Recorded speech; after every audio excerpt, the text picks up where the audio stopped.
Dark Discoveries is a podcast that dives into the darker corners of history, mystery, and the downright bizarre. We discuss real events that may include graphic details, adult themes, and strong language, not suitable for all ages. Listener discretion is strongly advised.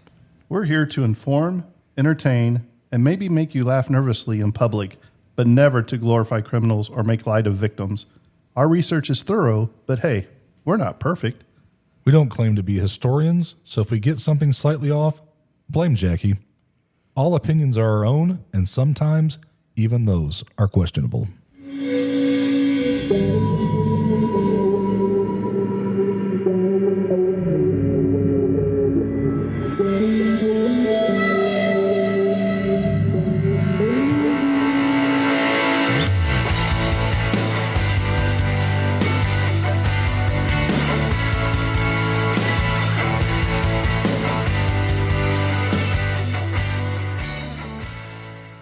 Welcome back to Dark Discoveries. I'm your host, Dustin, and I am with Jimbo. And I'm Jackie. Jackie. What? What are we talking about tonight? I don't know. Thought you were taking the lead on this deal. I am, but I believe we have something that we want to do first. Once he gets something in his head.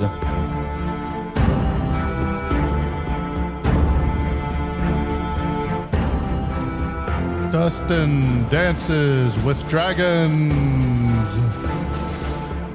That's right, ladies and gentlemen. It is time for the beloved segment known as Dustin Dances with Dragons. So, Dustin, before I tell you the mythological creature you will be fighting tonight, Jackie and I have randomly made Randomly, you spent the last 2 weeks coming up with stuff. of weapons that can be real and practical or absurd. Yes. So we have them 1 to 100. Dustin, give me 3 numbers. 69. Of course. 32. And we're going to go number 3 because we're going to do it for Dale. All right.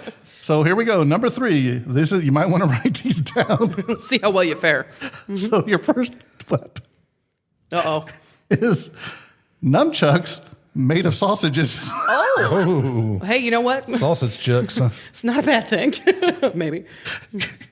Your 69 is a unlabeled VHS tape. And what was your other one? 3 or 32? 32. 32, you have chains wrapped in duct tape. Oh. I'm going to nunchuck you to death. And beat you with some chains. No. But what you will be facing this week is a manticore. Dustin, do you know what a manticore is? I know what a mantigora is, but I don't know what a whatever you just said is. Manticore. Mm-hmm. A manticore is a beast with the head of a man, the body of a red lion, and the tail of a scorpion. Is of approximately leonian in size and armed with the flesh-rendering claws of a large feline. The creature is extremely swift and has 3 layers of razor-sharp teeth in its mouth, promising to maim, mutilate, and eviscerate any who stray too near to the beast. Did you say 3 rows of teeth? Did I say 3? I said razor-sharp teeth, 3 layers, yeah. Wow. Yeah. That's a lot of teeth. Yeah. Okay. His dentist bill must be expensive. Right? But it can also kill with its barbed scorpion's tail, the venom of which threatens to bring an agonizing death to its victims. All right, So, Dustin. How are we getting out of this one? Okay, so He's not surviving this I'm one. in a cave, right? And I'm kind of just laying low. Oh, so you're like, I'm I'm in a cave, okay? Okay. I'm living in this cave. Are you watching your unmarked VHS? Just wait. Let me get to my story. Let me get to my thing. I'm living in this cave. I got a TV. You know, there's always that one VHS tape that you think you know what's on it, but you're not going to watch it. I'm minding my own business, you know, just playing on my phone, and this monster comes in, and he looks pretty mean. So I got a little fire going, so I'm kind of got them nunchucks just to going over the fire. Cooking your dinner. I think I know what's on that tape, and I don't know why I have it with me, but I put in that VHS tape, and it's your parents doing it. And Mine or yours? I don't care whose parents. It's somebody's parent. Maybe it's that Manta whatever's parents doing it. And he's going to sit there and he's going to start watching it because it's a guy and he's going to be like, oh, what's this? Horrible, but vintage. I'm going to Look at the hair on that thing. I'm going to toss him some sausage. Is it Dustin's microphone? And when he's not looking, I'm going to punch him in the back of the head with that change wrapped in duct tape because it's going to be, like a roll of chains. I'm going to knock him out and I'm going to leave that cave as fast as I can go. You trip over his tail and sting yourself with a scorpion tail. Nah, he got knocked out, so that tail goes limp. You're just going to knock him out. You're not going to kill him? No, because I'm going to get out there as fast as I can. What am I going to kill him with? Well, let me tell you the killing methods there, buddy. See if it helps you out any. So engaging in close combat with a manticore should be avoided by all but the most highly skilled. Oh, sweet. So, yeah, you got it. Even with the normal lion, its powerfully deadly deadly claws and savage teeth would make it a formidable foe at close quarters. But then you also have to deal with the poisonous tail. So those hunters may wish to employ bows on a manticore hunts when they go to hunt him down from a distance. Even so, you got to be careful with the barbs launched from the creature's tail, and it might consider carrying shields to defend themselves. But sorry, you didn't pick shields. I didn't get a shield. I got a VHS tape. I got nunchucks made of sausages and loose chains wrapped in duct tape. Huh? Yes. Chains, not chains. Oh, they said chain. No. I said chain, not chains. I thought you said chains, like change, like pennies, nickels, dimes, quarters. I thought that was what you said No, too, I'll be chain. honest.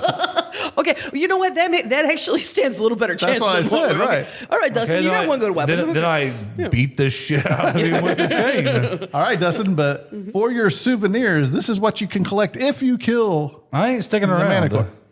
But you could have a splendid red pelt. Oh. Make you a nice bathrobe out of. And then, of course, you could have the scorpion tail. Well, when that whatever thing gets Manticore? that manticore gets aroused, that's gonna cause him to prematurely shoot his little Oh, no. You didn't go there. his little tail thing. It's gonna hit him and it's gonna knock him. It's gonna kill him. So that's what I'm gonna hope happens because I ain't sticking around to find out. Because once he starts watching that VHS tape and I hit him with that chain, I'm running like hell. Oh, my Lanta. All right, but back to today's episode. I do believe Jackie has our topic for this The episode. more absurd I get, the less we're gonna do this. So Oh, my goodness. You think so? if Jimbo's entertained, I'm sorry, people. He thinks you guys are entertained. Oh, man. Wait a minute, Jackie. If What was there's his a mythical creature you want Jimbo to fight, What was email his me. survivability rate on that one, Jackie? You know what? That's a videotape that I don't want to watch, so I'm going to say he passed that one. Yeah, I was going to say, I think Yeah. he did pretty good, especially when he found out it was chains wrapped in Yeah, duct he did. He tape. had a decent weapon there. Yeah. So, So I'm going to give got you a it. solid 7 out of 10 take it. chance. 7.5, yeah. And if I'm lucky, I got to walk away with one of those sausages and get to eat it on the way out. And not only that, but you went back for the VHS tape. No. Everything in that cave is just, it's there for the thing to take forever. There you go. Beautiful. Well, boys, I've got a fun story for you tonight. There's a lot of families out there that have some pretty insane history. Have you ever heard of the Rockefellers? Mm-hmm. Rockefeller Square, Rockefeller Center, all those fun, beautiful places in New York. Have you ever wondered how we got them? Well, Somebody with a lot of money paid to put their name on there. you are not wrong. It has some political power. Yes. So tonight we are going to explore the deep dive, dark history of the Rockefeller family, who they were and how they built part of New York. All right. Our story begins with John D. Rockefeller Sr. However, we can't really explain why Sean became Sean. Who is Sean? Your John. We cannot really explain. Always on my mind. Yes. So we cannot really explain how the Rockefellers became such successes without going into the insight and the circumstances that raised them. John's father, William Avery, nicknamed Devil Bill for good reason, was a con man, a bigamist, living a double life. William was often absent from the family. He sold snake oil elixirs and provided loans to farmers at rates of 12% or higher. His favorite clients were the ones that he knew could not pay him back. William would heartlessly say, "I take their land in foreclosures." Devil Bill would do just about anything to make a sale. On one such business trip to upstate New York, William was pretending to be deaf when a female customer said to her friend, "If that man were not deaf and dumb, I would marry him." At that point, he dropped the charade and fessed up. Surprise, surprise. I have a question. Have you ever went through a drive-through or inside of a fast food restaurant and pretended like you needed like the Braille menu or the the picture The Burger menu? King crown. Well, I get that anyway. But I'm just saying, like the picture menu or anything. Dustin? No. No, because I'm not a monster. I do like the Lord's I mean, I haven't Chicken either. place But I'm because just saying. they give you a menu to look at because they order your food before you get to the menu. Not only that, but do you think adult menu should have come with crowns so you can color while you wait for your food? I would most definitely color while I'm waiting. So the woman that Devil Bill was professing his truth to, he actually ended up marrying. He walked down the aisle with this woman, the one that he was trying to lie to. This unfortunate woman, her name was Eliza Davidson, and she was not Bill's first choice for his wife. He was in love with another woman named Miss Nancy Brown. But Nancy was too poor to marry in William's eyes, so when Eliza Davidson's father offered a $500 wedding present, William chose her instead. Bill and Eliza moved to Auburn, New York. They had 3 sons and 3 daughters. But their happiness was very shortly lived. The family started moving up in the world in 1849. Scandal rocked the family. The maid that the family had hired pressed charges after Bill had his way with her and used a firearm to encourage the maid to participate. As I'm sure you gathered, Bill was not the kind of man to stick around and face the music.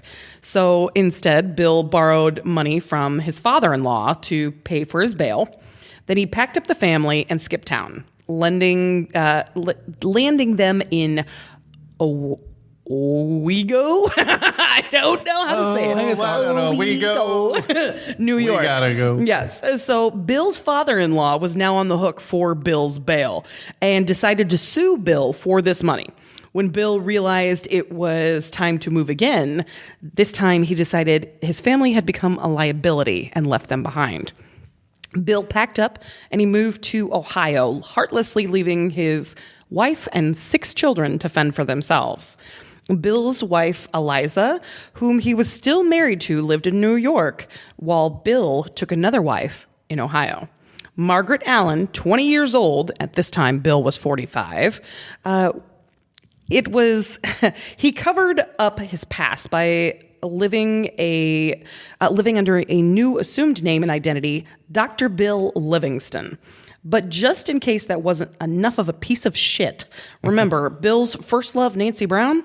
Well, he took her in as a housekeeper and kept an ongoing affair, having 2 illegitimate children with Nancy, all while being married to not 1, but 2 women. Thankfully, William was not an awful human. William was an awful human. His son was not an awful Yeah, human. confused for a second. I'm like, wait a minute. That's double standards there, Right. Jackie. So yes. No, William was a piece of shit. John was wonderful. All right. So John Rockefeller was a decent human being. At 16 years old, he got his first job with Hewitt and Tuttle. Soon, John was ready to move up his business with a partner. He saved $800, but he needed just over an additional $1,000. So along came dear old daddy. He loaned John the money at 10% interest because it was his son. God, I hate this man. Okay. By 1859, America was split in 2 by war.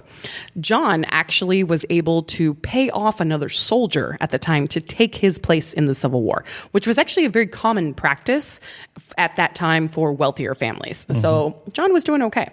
But yeah, he was supposed to go to the war. While it was a tragedy for the country, it was money in the bank to John, where he made his fortune providing food and supplies to the Union Army. But John knew his fortune would only last as long as the war. He needed to find his next big moneymaker, and thankfully he did. He knew from his father Bill that the real money was in land, more specifically land with oil. John found partners, and together they established an oil refinery in the flats near Cleveland. By 1865, 25-year-old John bought out his partners. John married Laura Celesta Spellman after a 9-year courtship, and by 1870, John started the Standard Oil Company, which was soon worth an outstanding $1 million in 1870. I do not know what the fluctuation on that is, but it's got to be insane. It was the largest company in the U.S. at the time and controlled 10% of the oil business throughout America. 10%, one company. All right. Just 3 years into starting this business, a massive depression hit. John, however, found his silver lining by buying up failing oiling companies. By 1877, John now controlled 90% of all oil in the country, making him one of the top 20 richest men in America. So this attention soared John into the spotlight. Soon journalists were exposing John's father, and the scandals were offering $8,000 to bring Bill back. John's father, however, was never turned in. The reward was never claimed. So his business continued to grow, and soon John and his family moved to New York, and he set up headquarters for his company right where Broadway sits today. By 1893, another stock market crash hit, and this one was far worse than the one in 1870. However, John seized this opportunity once again and purchased over 400 acres worth of estate, and he planned to make it even larger. By 1895, John was secretly and quietly retiring from his oil company. John's company had come under a lot of criticism for holding a virtual monopoly on the entire oil industry throughout the United States. And when reporter Ida Tarbell's own father lost his business due to John's shrewd business tactics, Ida wrote a scathing expo about the Standard Oil centered around John himself and just tore this man a new butt. This fired up the nation so much so that even Theodore Roosevelt, good Lord, I can't talk tonight. Theodore Roosevelt decided that he would take on John and the Standard Oil Company. So in an attempt to regain favor with the entire country, John and his family began to pour money into charities. By 1910, John was committed to charity work full-time. He found it fulfilling, and instead of celebrating his birthday, this man had such a strong work ethics that he actually would celebrate his first job. So he would totally do a 180. It was kind of like watching Scrooge at the end of A Christmas Carol become this enlightened man. And he really got into charity work. So he began to donate for not just the masses, but entire buildings to promote jobs throughout the entire country, which is pretty cool. Yeah, not bad. Pretty nice guy. Yeah, he really started a lot of local charities, and he saved the arts essentially. Comes from a crappy stock, but Yes. turned out to be pretty good. So. Absolutely, he appreciated the value of dollar, but he realized it wasn't everything, which is really cool for someone to be in the top 20 millionaires in the United States to come to that kind of a realization. That's pretty awesome. So you won't get that today. No. I'm making $2 million a second, and I can't give none of it up. So by 1913, John's son, John Jr., was running all the Rockefeller businesses. That September, miners working at the Colorado Fuel and Iron Company called a strike, and they all walked out. All of them. So in retaliation, the company evicted the workers and their families from all company-owned towns, not just their homes, the towns. Yeah, the workers built tents, and they were preparing to wait out John Jr. And soon the National Guard came to John Jr.'s aid. By April 20th of 1914, the National Guard decided they were going to end this ordeal by dumping kerosene on tents and setting them on fire. In total, 25 people lost their lives, 11 of which were company children of the family that worked for these people. Scumbag. Yeah. They spawned a war with the miners in doing this. The miners came together and they fought back. And it resulted, unfortunately, in another over 50 casualties. And so in total, 75 miners were killed in this incident because they went on strike and the laws were not in their favor at the time. So I have a question. Yes. Back, what year was this when this was going on? This actually happened in 1914. Okay, so back then, if, let's say Dustin is the rich and powerful leader of this, but he doesn't actually commit the crime, but he gave the order to commit the crime, can Dustin be held accountable? Or does it just go to the people that are doing it? Do you know? That I would have to look up. I can honestly not speak for that. And at the time, there was nothing really in place to protect workers. I mean, you got to think, this is still when we had child labor as a standard in the United States. Right.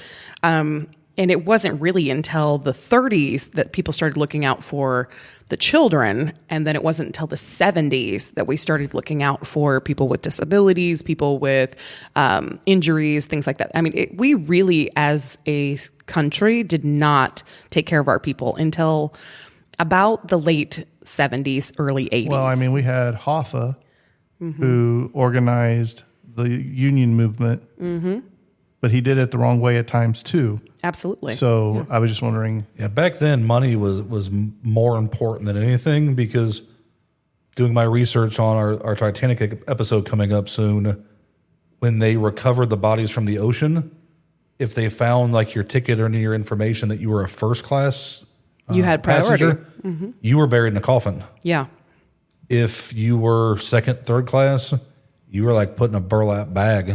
And because back then, a human life wasn't a human life. It was your social status. Monetary. Was what got you the treatment that you had. So it was a different time back then. So I'm pretty sure that money would make anything go away. And if you happen to oppose that, you probably disappeared. Well, and you got to think too, this was not just the Rockefeller businesses that this started. It was actually the National Guard that started this. They were dumping the kerosene on because they wanted to go home. They were over it. So the National Guard had been called in to get the situation under control, and they escalated it. So the people that were there to keep the peace and make things better Wow, the made government it so doing much something worse. that doesn't help the people. Absolutely. So at this point, this is actually when President Woodrow Wilson stepped in, and he started sending federal troops, and it brought the strike to a peaceful end December 10th of 1914. So it took a little bit of time, but it did get there. But it was way too late for the reputation of the Rockefellers at this point. John Jr. now had blood on his hands, and they hired PR, and they got to work and becoming favored amongst the people. Luckily for him, the Great Depression hit in 1931, and John Jr. began to construct. He began construction on the Rockefeller Center, bringing jobs to over 75,000 Americans. This captured one of the most recognizable photographs in history. It is the lunch atop of a skyscraper. It featured workers that are on a beam 850 feet above the air. And they're sitting there. Not tethered or nothing. No. And a really crazy fact that I read about this is 2 in every 5 workers that built that Rockefeller Center died. From falling? From falling, yes. There was no safety in place. There was no restraints in place. But that was the time. It was the construction. OSHA was not a thing then. Exactly. And unfortunately, it was not a thing for many, many years later as well. So at this point, the Rockefellers are doing anything and everything they can to build favor back with the United States, because not only the president stepped in, but they were losing people. But once this building started construction, the Rockefeller Center and Rockefeller Plaza, which is where they do the giant Christmas tree and the ice skating and everything, this is actually where all of this became popular. They started doing all of these insane, beautiful things. People started getting jobs, and before you knew it, the Rockefellers were back in action. However, John Jr. was a mess. And I think a lot of the curse started with all the blood that he shed. leading to an affair that John Jr. ended up having to try and cover up. It ended up being a terrible situation. It did not get swept under the rug the way that it was supposed to. And unfortunately, several of his children started having issues as well. There is even a really, really sad case here, and I'm so sorry, my note is not where I wanted it. But yes, so Michael Rockefeller, the son of Nelson Rockefeller, which would be the grandson to John Jr. John Jr., yes. He vanished in New Guinea while collecting tribal art. It was presumed he was dead. Some believe that he was even cannibalized by the Asmat tribe. His body was never recovered, and the missing mystery still remains. They believe that his canoe capsized, but it was one of those things that the stories and the reports were really askew. So the cannibalism theory cannot be discredited, unfortunately. Well, could he have been eaten by alligators? Crocodiles? If his Not canoe really capsized. the area that he was at. They believe that if he was rescued, he was eaten. It was pretty sad. But there was multiple tragic deaths. The Winthrop Rockefeller, he died of pancreatic cancer at the age of 60. John D. Rockefeller III died in a car accident in 1978. Nelson Rockefeller, he died of a heart attack while with his mistress. How about that one? Yeah. Richard Rockefeller. He must have been watching that unmarked VHS tape. There was some Muncie sheriff that I think had the same fate. Yes. Nelson Rockefeller, he died with the mistress. Richard Rockefeller died in a private plane crash in 2014. And yeah, so there were some really crazy ones. There's also some really bad cosmic karma, so to speak. Critics believe that the curse is a form of karmic retribution for the suffering caused by Standard Oil's domination. There's also extreme theories about occult and secret society rumors that speculate throughout this family. A lot of them are linked to the I cannot think of the name. Illuminati? Yes, thank you. A lot of them are linked to the Illuminati. It is without proof that these secret societies, but they are within the same ranks, same friendships, same circles, everything. Their influence on institutions with the UN is extremely still a big controversy and topic, and who their strange symbols in all of their architect links back to all Illuminati as well. There are some descendants that rebelled against the family's legacies and expectations, which definitely has caused some more drama than what they anticipated. But in all, the Rockefellers built over 24 still standing communities and things here in New York. So there's all kinds of beautiful things. They built, let's see, I've got it right here. They built everything from the Rockefeller Plaza, NBC Studios, Radio City Music Hall, the Museum of Modern Art, and that was thanks to Abby Allen Rockefeller, founded in 1929, where there is art still on display from the Rockefellers purchasing the land, building the land, all kinds of really cool stuff. So a lot of the family history is actually in that museum if you get a chance to check it out. And then the Rockefeller University, they did several things with the Lincoln Center for the Performing Arts, including the Metropolitan Opera and Juilliard, even the United Nations headquarters. And so all built because of the Rockefellers. Their ruthless business tactics, and where they bought bankrupt competitors, they cut secret deals with railroads for unfair shipping rates, and they created trust and shell companies to avoid different regulations throughout. So they were really, really smart in how they did things, illegal how they did things, but because of it, they were able to monopolize 90% of the oil that we use in the United States and still own massive portions of the United States oil here. It's insane. So in 1911, the Supreme Court ruled Standard Oil was a monopoly. It was broken into 34 other smaller companies, which the Rockefeller got shares for each and every one of these. So they got even wealthier. But it was like ExxonMobil, Chevron, Amoco, all these massive companies. And they built an empire beyond just the oil. They built the entire entertainment that is still used in Broadway today. Their institutions like Rockefeller Foundation, Rockefeller University, General Education Board, it has influenced public health, education, and diplomacy. Philanthropy has been used as a long-term form of power throughout their entire proceedings. So the Rockefeller fortune began with oil, but expanded through strategic domination of business and global influence, which is pretty cool. So that's a little bit about them, but they just are really an interesting family. Yeah.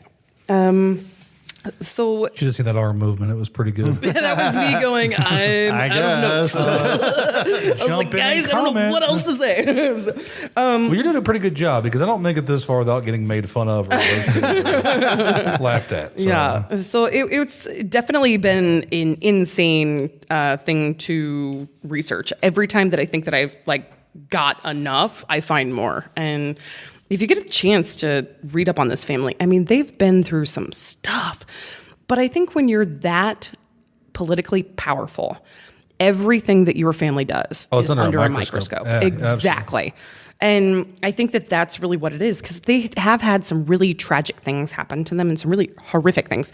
But a lot of it was their own doing. So Yeah, I you can't call it a curse when you do it to yourself. Yes. So as far as cursed families go, I don't feel that this one is extremely in that realm, but I think that they've had really wonderful opportunities and really horrible things that have happened as well. But I think it's pretty interesting. I mean, with power, there comes a price. But have you guys ever visited any of the Rockefeller centers? I have not. Nope. Well, My New York trip was more pizza.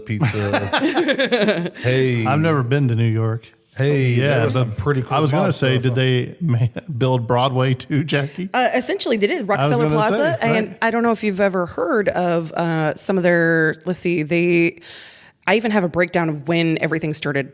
Their buildings. So they started the Rockefeller Center. Planning for it started in 1928. Construction began in 1931. Main construction was completed in 1939. So it averaged everywhere from 10 years with planning and 8 years with construction. And their big thing was the land acquisitions. They were constantly buying land, and that was the big monopoly in it. Is everywhere that they went, they were buying up other companies, everything, so that they could turn the area into theirs, which was pretty amazing. It was pretty smart for the time too, because Extremely. there's only so much land, and once you buy it up, it's never going to go down in value. Right, It's only but going to go up. But if you have it, what about eminent domain? If the state of New York wanted to say, oh, by the way, we're taking this is what we're offering you, then they would have to take that, right? I mean, Like if they wanted to expand the airport. to an extent, because they owned so much of the oil, they had the UN in their back pocket. And they did so much for the government, building buildings for them. They had a little bit more leeway than the average person. yeah, they had some political pull. And you got to think too, a lot of the stuff that they were struggling with, they would turn into a charity.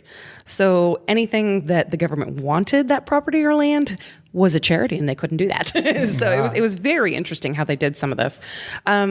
So initially, construction was started in the 30s when the Great Depression hit, which is insane because it employed so many people through the Depression, but they just didn't have the means anybody else. So Well, you know who wasn't struggling during the Great that's just Depression, it. They right? were buying everything. Single-handedly, they were trying to bring us out. Yeah. So the first building was completed essentially in 1933. Rockefeller Plaza welcomed all of its first tenants in 1933, and it provided over 75,000 workers jobs. So it was really kind of a Now, great did they thing pay for them a livable wage, or did they just get by? We know that. Well, you got to you're not remember, making any money, so 2 out of every 5 didn't make it. So that was during the framework of the actual buildings. Because I do know during the Depression, a lot of your basic necessities, the prices skyrocketed. Yes. Mm-hmm. So if you're just giving them a little piece of, little crumble to try to give you the hope to get by, then they're essentially making you slave labor because they know they're not paying anything. I couldn't find anything on what they were actually paid. I just know that they were employed. Or they which pushed off was the big. ledge before they got Well, their that could be too. You're making too much noise. You go eat your lunch on the bar. So, Go to the very, very top. Go to the non-heated break room. Sit on that. Well, it is heated because it's a hot steel beam. Go ahead and eat your lunch there. So honestly, Enjoy. more buildings were added up until the 70s by the Rockefeller family, totaling an additional 19 buildings, which is pretty impressive. They went with the Modern Museum of Art that was founded in 1929 and completed in 1939. Rockefeller University that was founded in 1901, and it's still ongoing in renovations and in ongoing construction and things to this day, which makes sense. It's education. And then the United Nations headquarters, the Rockefellers' land donation in 1946 for them. It was built in 1947 through 1952.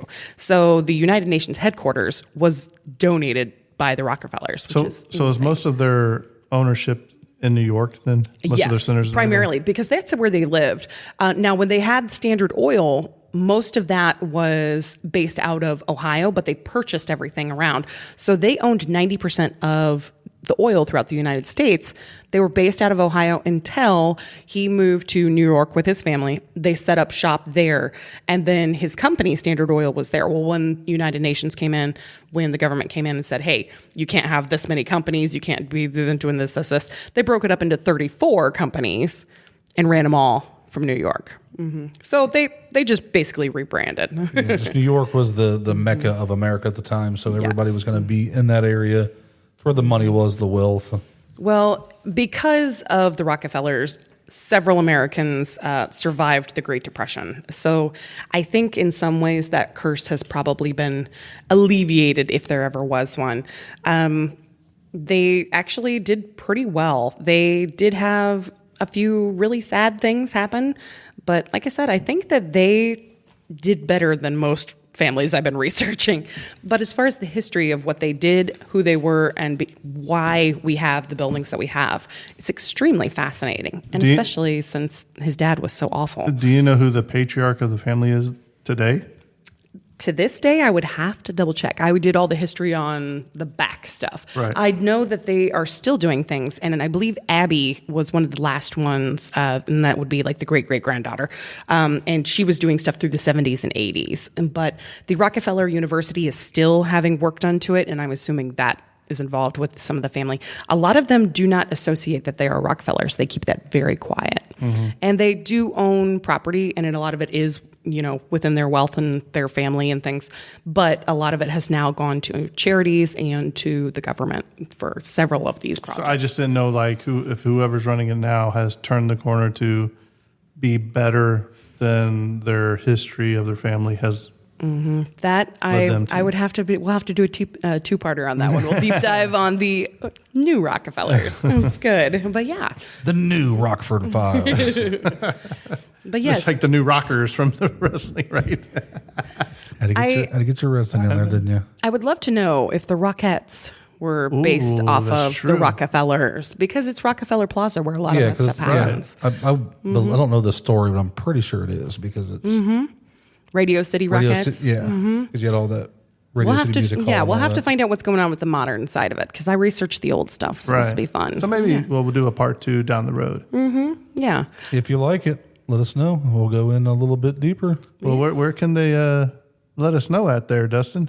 darkdiscoveryspot@gmail.com or TikTok I ain't messing with Instagram. I think we got blocked on Instagram already. So we didn't even, What did we you didn't do? even post anything yet. Wow. And we're trying to get better on the Facebook pages and groups. It's a lot to run social media as well. Well, so. especially when Dustin has never really dealt with any of this, and now he's learning about. He's a TikTok sensation now and all that. So, Trying. yeah, you're doing a good job. Web designer, everything but editing, because I will not touch that. Not only that, but by the time this comes out, we may have merchandise for you guys to look at. The first test batch is coming to my house in the next week or so we'll see how that goes. Right. So hopefully it's good. So Jackie, do you have this week's missing child information? I sure do. And actually, since we spoke of New York, I did find a young lady from New York. Her name is Sierra Smith. She is 14 years old. She's been missing since April 30th of 2025. If you have any information about Sierra Smith, please call the Albany Police Department in New York, 158-438-40000. She has missing child number M358420759. We will post all of her information on our social media pages. And please, let's bring the babies home. Right. So this has been Dark Discoveries, where the deeper you dive, The darker it gets.